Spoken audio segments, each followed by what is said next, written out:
Pessoal, tudo certo? Tudo tranquilo? Aqui é o professor Júnior de Química, Química com o professor Júnior. E hoje vamos estar dando mais uma dica. A nossa dica de hoje é sobre funções inorgânicas. Existem basicamente 4 funções inorgânicas. Primeira função inorgânica, ácido. Segunda função inorgânica, base. Terceira função inorgânica, sais. E quarta função inorgânica, óxidos. A nossa dica de hoje é basicamente sobre ácidos e bases. Quando pensa-se em ácido, a primeira coisa que vem na cabeça são substâncias que têm o quê? Sabor azedo.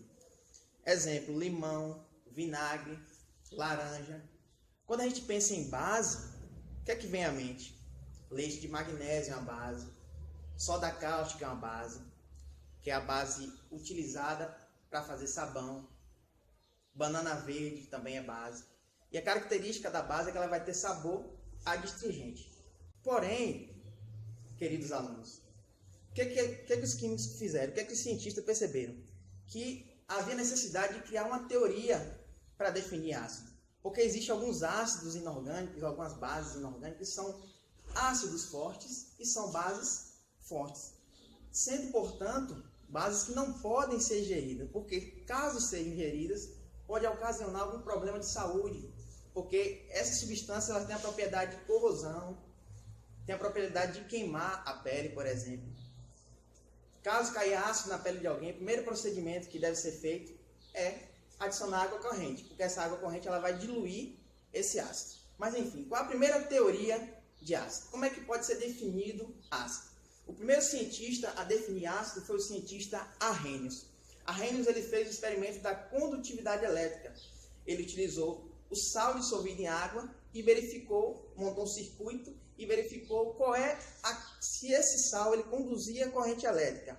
Arrhenius também pegou um ácido, verificou se esse ácido em solução conduzia corrente elétrica. E Arrhenius também pegou uma base em solução, usando o mesmo circuito, e verificou se a base conduzia corrente elétrica. Então Arrhenius concluiu o quê?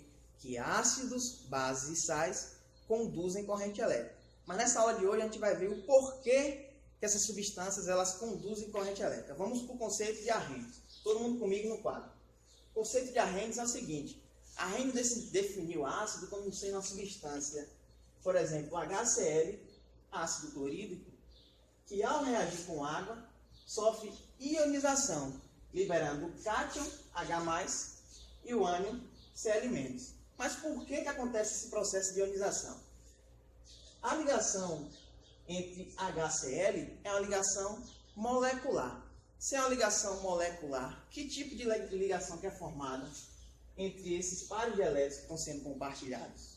Ligação covalente. Compartilhamento de elétrons, ligação covalente. Então, esses elétrons estão sendo compartilhados entre o hidrogênio e o cloro. Qual desses dois elementos é mais eletronegativo? Hidrogênio ou cloro? O cloro ele é mais eletronegativo, isso aí mesmo. O que acontece? Ao romper essa ligação, ao quebrar essa ligação entre o hidrogênio e o cloro, essa molécula vai sofrer um processo de ionização.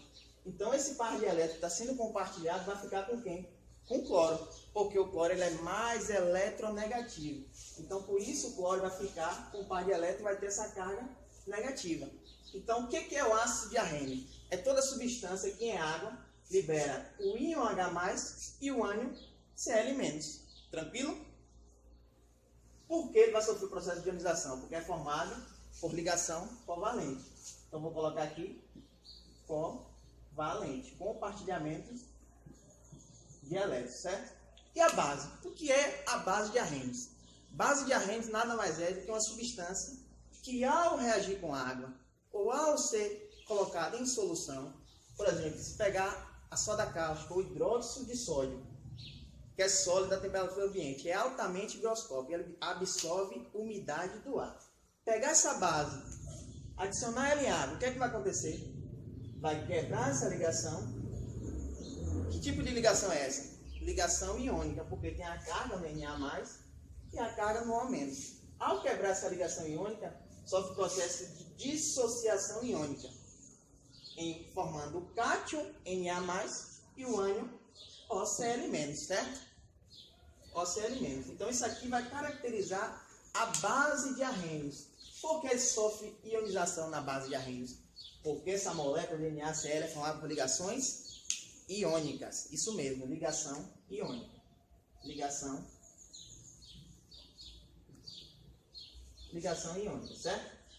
Uma coisa interessante aqui sobre o ácido, que em meio aquoso, esse próton H+, na prática, ele não vai estar nessa forma de H+. Como tem molécula de água lá em solução, o que é que vai acontecer? Esses pares de elétrons livres da molécula de água, ele vai capturar esse hidrogênio, certo? Então, vai capturar esse hidrogênio e vai formar o quê? O íon hidrônio, H3O+. Íon hidrônio. Vai formar o íon hidrônio. Então, o ácido ele pode ser representado, pessoal, tanto como cátion H+, como também pelo íon hidrônio. Então, ambas essas espécies vão representar o ácido, que na prática vai estar em solução dessa forma aqui, H3O+, íon hidrônio ou íon hidroxônio, certo? Então, vamos falar um pouquinho agora sobre a escala de pH. O que é a escala de pH? O que se observou experimentalmente? Ao pegar uma base de arrenos e ao pegar um ácido de arrenos e reagir um com o outro, vai acontecer um processo chamado reação de neutralização. Por que reação de neutralização? O que eles fizeram? Eles determinaram a escala logarítmica, que é a escala de pH, e nessa escala logarítmica, o pH ele vai de 0 a 14. pH de 0 a 7 é o pH ácido. pH igual a 7, substância neutra. pH entre 7 e 14, substância básica. Então, o que eles perceberam? Mediram o pH do hidróxido de sódio, pH básico. Por que pH básico? Porque é uma base de arrênio, certo? Mediram o pH do ácido clorídrico, pH menor do que 7. Por que pH menor do que 7? Porque é um ácido de arrênios. E o que eles fizeram? Reagiram essa base, hidróxido de sódio, com esse ácido clorídrico, formou cloreto de sódio. Esse ânion aqui de Cl- com esse cátion aqui, DNA+. O que é que sobra aqui? Esse hidrogênio e esse OH. Então, esse hidrogênio e esse OH vai formar quem? A molécula de água. E o que é que eles perceberam? Que o pH dessa solução de cloreto de sódio que é formada é o quê? pH neutro. Então, o que é que eles concluíram com isso? Que um ácido reagindo com a base vai neutralizar a reação química e vai dar um pH muito próximo de 7. Um pH, teoricamente, 7. E o pH da água destilada, por exemplo? pH 7. pH neutro. Que foi também um dos critérios usados para montar essa escala logarítmica de pH. Certo? Tranquilo? Então, quanto mais próximo de 0, o meio é ácido. Quanto mais próximo de 0, o meio é ácido. Até 7, o meio continua sendo ácido. Mas a partir do momento que o pH da solução ou da substância ele vai chegando próximo de 7, vai diminuindo a acidez. A partir do momento que o pH começa aqui a partir de 7 crescer e chega próximo a 14, a substância é o quê? Muito mais básica. Ou seja, uma substância, por exemplo, leite de magnésio, que tem pH em torno de 9, e a substância soda cáustica, que tem pH em torno de 12, entre 12 e 13, ou seja, o leite de magnésio ele é uma base uma solução muito menos básica ou muito menos alcalina do que a soda cáustica, justamente pela questão da escala de pH, certo? Tudo tranquilo? Agora a gente vai estar falando um pouquinho, pessoal, sobre a força dos ácidos.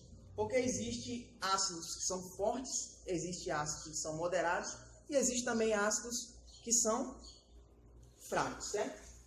Então, o que eles fizeram para determinar a questão, a força de um ácido? O que eles fizeram? Eles determinaram e definiram o chamado grau de ionização. Por exemplo, considere que o químico pegue 100 moléculas de ácido clorídrico, 100 moléculas de HCl, e reage essas 100 moléculas em água. Coloque essas 100 moléculas em contato com a água. Será que todas dessas 100 moléculas vão sofrer esse processo de ionização? Então, eles perceberam experimentalmente que nem todas as moléculas sofrem esse processo de ionização que foi discutido aqui. Então, o que é que eles fizeram experimentalmente? Colocaram, por exemplo, 100 moléculas do HCl. E observaram o quê? Que dessas 100 moléculas, apenas 92% delas sofriam o quê? A chamada ionização, que é a quebra da molécula para formar o ácido, para formar o íon H+. Então, como o HCl tem um grau de ionização aproximadamente 92%, eles classificaram o ácido clorídrico como sendo um ácido forte. Exemplo de outro ácido forte, ácido sulfúrico. Exemplo de outro ácido forte, ácido nítrico, que é um ácido utilizado para fazer explosivos. O ácido sulfúrico é um ácido utilizado como eletrodos em baterias e também, em alguns casos, utilizado como fertilizante, certo? Uma coisa interessante sobre o ácido clorídrico é que ele é um dos constituintes do suco gástrico, porque o estômago ele é levemente ácido e tem na sua presença o HCl. Porém, esse HCl que está presente no estômago, embora seja um ácido forte, ele está diluído, ele está em pequena concentração. Então, por esse motivo, esse ácido ele não é prejudicial à saúde humana, certo? Então, o que é que os químicos determinaram? Se uma solução ela tem grau de ionização menor do que 5, grau de ionização menor do que 5, esse ácido é fraco. Ácido fraco. Exemplo de ácido fraco: HCN, ácido cianídrico, H2S. H2S, ácido sulfídrico. Esse ácido sulfídrico ele é presente naquele odor que é liberado no processo de decomposição do ovo. Aquele processo de decomposição libera ácido sulfídrico, que é um ácido fraco. Por que é um ácido fraco? Grau de ionização menor do que 5, certo? Ácido moderado. Se o grau de ionização tiver entre 50 e 5, ou seja, maior do que 5 e menor do que 50, esse ácido é o quê? Ácido moderado. Ácido moderado. Vamos colocar aqui. É classificado como moderado. Exemplo de ácido moderado: ácido nitroso e ácido sulfuroso. Ácido nitroso é quem? Ácido nitroso, HNO2. HNO2. Ácido sulfuroso, H2SO3, que são ácidos que estão presentes no processo da chuva ácida, que é bem conhecido de todos nós. Agora vamos falar sobre ácido forte. Só recapitular o que nós já falamos. Se o coeficiente ou grau de ionização for maior do que 50, esse ácido é considerado ácido forte. Já foi dado vários exemplos aqui. Vou só colocar no quadro a fórmula molecular do ácido sulfúrico, que é um ácido bem conhecido, H2SO4, que também sofre o processo de ionização, que também é um ácido de quem? Um ácido de arrênio. Certo? Agora, para finalizar, pessoal, nós vamos falar um pouquinho sobre a força das bases. Assim como o ácido ele é classificado de acordo com a sua força, a base ela também é classificada de acordo com a sua força. O que é que eles perceberam? Eles perceberam o seguinte, que todas as bases que são formadas por metais do grupo 1 da tabela periódica, metais do grupo 1, são bases o quê? Extremamente fortes. São bases extremamente fortes.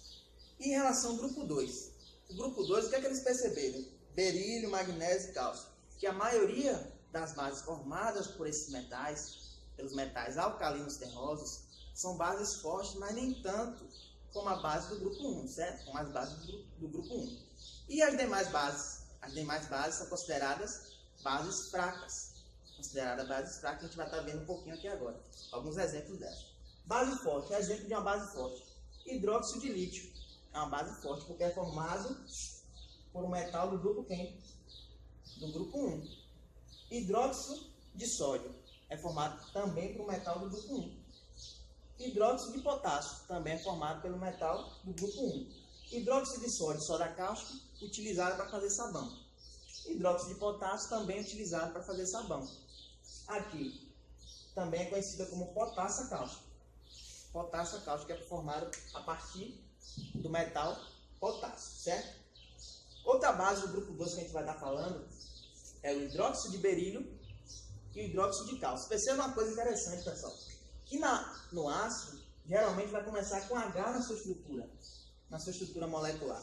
E a base não, a base ela vai terminar com OH. Perceba que todas essas bases, elas terminam com o quê? Com OH no final da fórmula. Todas elas, OH no final da fórmula. Essa base é forte, hidróxido de berílio. Essa base também é forte, hidróxido de cálcio. A nomenclatura de base é bem simples, porque só é colocar a palavra hidróxido mais o nome do metal que é formado. Certo? Beleza?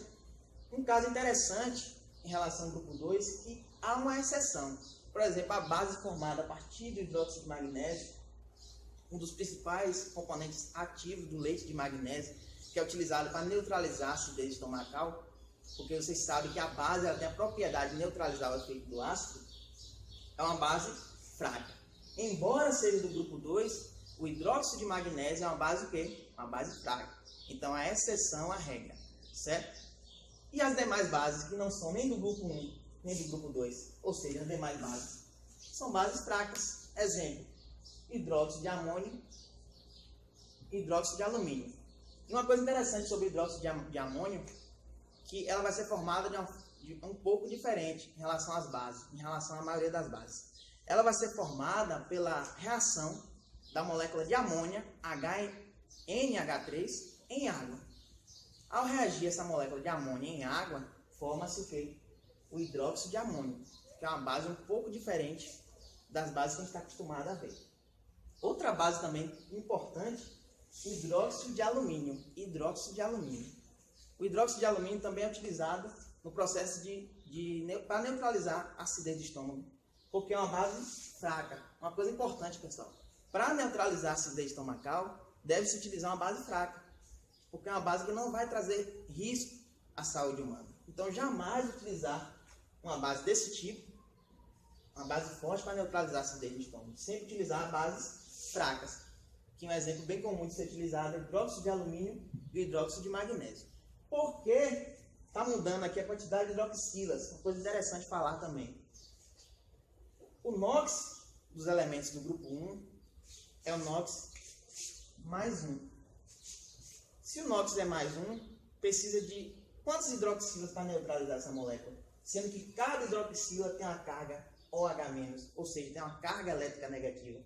Precisa de um elemento com uma carga elétrica positiva para neutralizar e formar uma molécula eletricamente neutra, certo?